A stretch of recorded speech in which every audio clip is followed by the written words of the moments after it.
There is a story, Wood, that is just blowing up nationwide. I saw it on all the networks this morning. It's this fantasy football story. People are calling for regulation of the industry.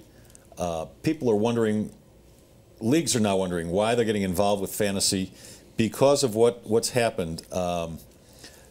The talk is that a DraftKings employee entered a Fanduel. It's not talk, it's true. It's entered not a talk. Fanduel contest last week and won $350,000, and people are calling it insider trading now. Here, and I will tell you something else.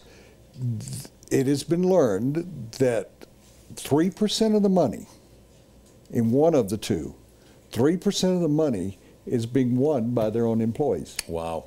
So let's figure that millions of dollars are being bet. Billions yearly. Well, millions of dollars on a weekly basis. Yes. That 3% of that is going, 0.03%, so it's several $1,000s a day that's going to their own employees. This reminds me of inside information on Wall Street. And I am using the two words, and that's why I'm really excited that we have the guests we do today. Investigation and regulation. A congressional investigation, because it's not being regulated like Las Vegas, and then regulation that the first thing that should be done is, if you're an employee, you can't gamble on your site or the other site. And what we don't have in this country is there's a belief by the federal government that this is a skill game. It's not skill, it's gambling. Is it though? I mean, there's a lot of study that goes into this. Let's go to our guest. Let's go to Skype and let's bring in Darren Heitner. He is a law professor at the University of Florida to talk about this. Darren, welcome to the show. And do you believe that it should be more highly regulated? Do you believe the government should be getting involved with this? Thanks for having me. I don't think it matters about when, or I'm sorry, I don't think it matters about if, it's when. And in fact, a letter was just sent to the Federal Trade Commission by Congressman Frank Pallone and Bob Menendez, asking the Federal Trade Commission to explore and implement safeguards to ensure fair play for fantasy sports enthusiasts that play in the FanDuels, in the DraftKings, etc. And so we're seeing it happen in real time. Within 24 hours of the publicized DraftKings employee who won in excess of $350,000 on a competitor's site. It's something that the consumers are very concerned about, and we start talking about, as Woody mentioned, insider trading. Sure, we're not talking about securities, but you're deceiving consumers. It's tantamount to fraud. And I think it's very bad for the industry, and regulation should be welcomed by the biggest to the smallest players and the operators in the fantasy industry. Well, I don't know whether you've heard this, and I have done a lot of research today, and we've talked about it on ESPN earlier this morning at my other show. People are saying, well, what is their advantage? And Darren, see if you agree with me. Andy Dalton was taken by 2% of those who were on one of the two websites, or one of the two companies. Aaron Rodgers was taken by more than 60%. So if you are a player and you're looking for an edge and you're inside the company and you know those statistics, you then, and you can play as many times as you want to, take the Andy Daltons of the world, because if you take the Aaron Rodgers, chances are you're not going to win. It's like Powerball. But if you have that slight edge of knowing nobody else is picking it and Andy Dalton has a really good game, you have a lot better chance of winning. And I don't know whether I've done that clearly, but does that sort of correspond with what you're seeing from your perspective? Yes, without a doubt, these employees that have access to the data you referred to have a competitive advantage.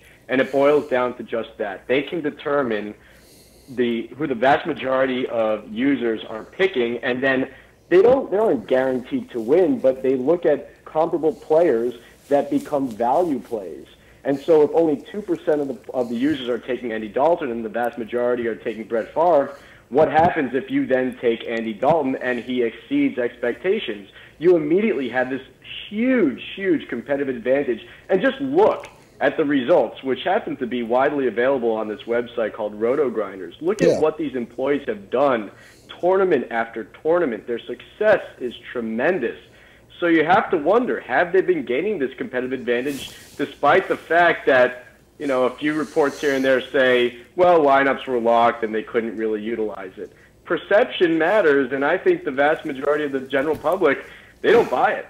Well, and you go back to what you were talking about and what we discussed in regard to Wall Street and stock issues. Inside trading is breaking the law in this country. And thousands of people have gone to jail because they're on the board of directors of a company and they get inside information and then they go and buy the stock or sell their stock in that company. And that's what the federal government, I think one of its responsibilities is to prevent the small person, if you will. And that's what's happening, I've been told, in regard to DraftKings and Fanduel, is that there are people out there, companies that are put together that are have figured out how to beat the system. And so they are playing thousands of games. Now, the guy that works at a warehouse that plays one game has no chance against that and doesn't realize it. It's like going to the carnival where if you want to throw the ball in a little basket, it's impossible to do. You can't do it. They can show you from their angle how to do it. And the carnival barkers have a sideshow that is basically illegal. 5 states already, Darren, have said you can't play FanDuel or DraftKings in our state. You can't operate in our state. Is that a possibility? Is that 40 states are going to say, you're not in our state? It's like offshore gambling, how it was found out and legalized in this country. It's a possibility, but I do think it's improbable. In actuality, I think it's more likely, despite the fact of what we've seen over the past 24 hours, that those states that have made it illegal turn face and maybe allow it, as long as there are strict regulations in place. Right now, it's the wild, wild west, and I think that's the major problem. You have this 2006 law that effectively exempts fantasy sports from the definition of sports gambling, but that's really the distinction between fantasy sports and sports gambling. And as you mentioned earlier, it relies on skill versus chance, although I would posit that there's some skill involved in sports gambling as well. But I think, if anything, and you mentioned the 5 states, what's interesting about that is there are other states, such as Tennessee and my home state of Florida, where back in '91, the state attorney general said, fantasy sports is sports gambling, yet you have the operators that are participating here. So regulations are coming. As you mentioned, it was necessary. Unfortunately, it took these publications in the past 24 hours for it to come about.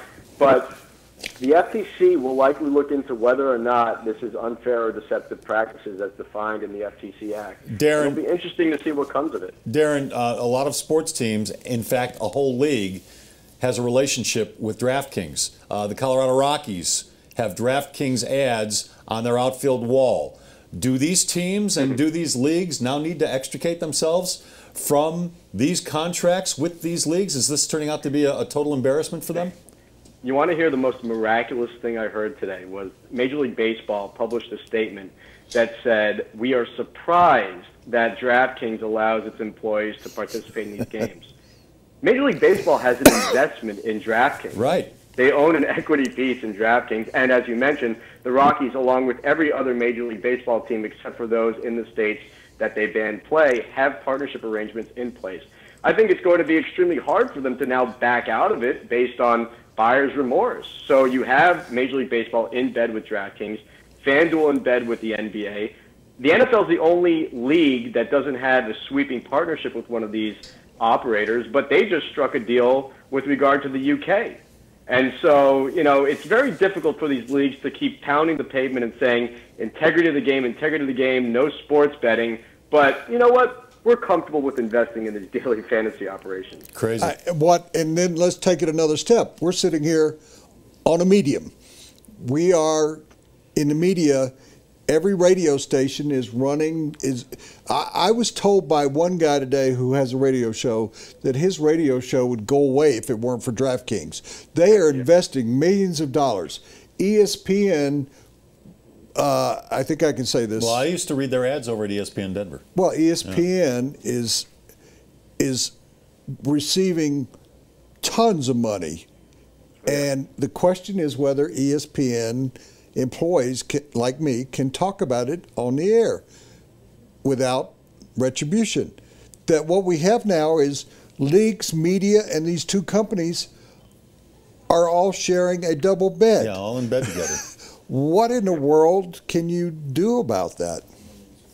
Well, if you're the media entity, you're loving it right now. DraftKings spent roughly $20 million at its height, which outpaced any of the motion picture production facilities in 1 week, and Fanduel spending, roughly half to 75% of that amount. So what can you do if you're the media entity? You need this really to survive, and the ads are repeated over and over again. And if you're the leagues, again, it's difficult because you now not only have money coming in with regard to these partnerships, and the teams, they're making roughly $1 million to 1.5 per year in these partnerships, but Major League Baseball, you're invested.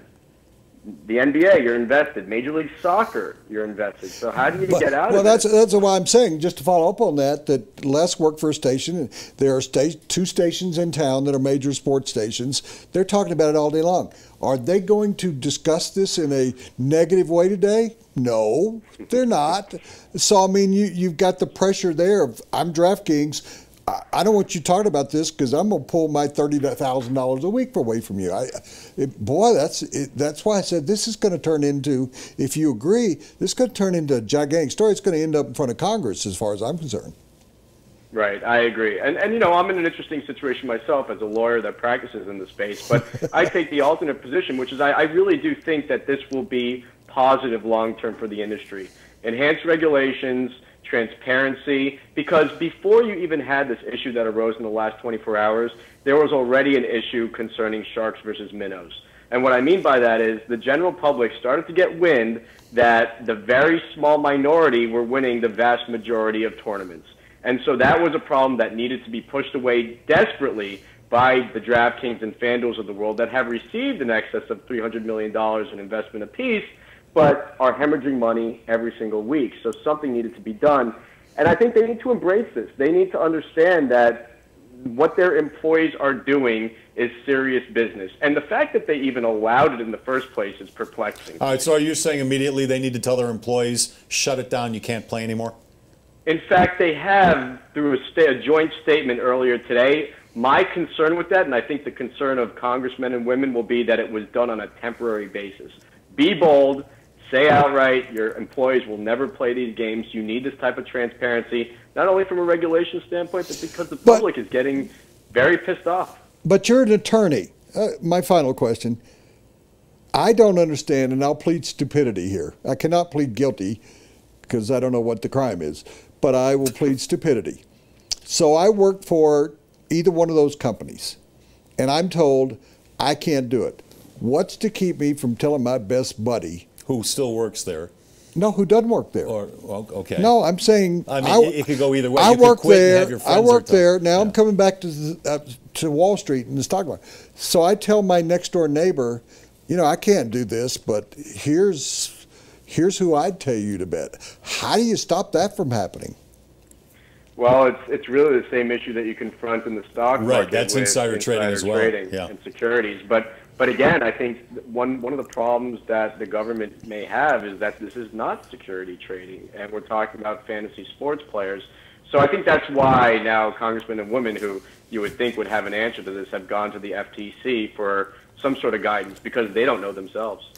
Great. That's great stuff. Yeah, great, Darren, that was wonderful. Really appreciate you clarifying a lot of that stuff. Woody, come back down to Florida.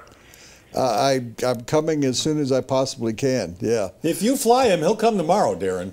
I know this guy. I will buy another place down there. I've done well, except for one time when between a hurricane and the economy, nobody could make any money on housing in Florida. That's true. Thank you, Darren. Darren, do you have a place we can read your stuff? Oh. And he went bye-bye. Next time we'll. Okay.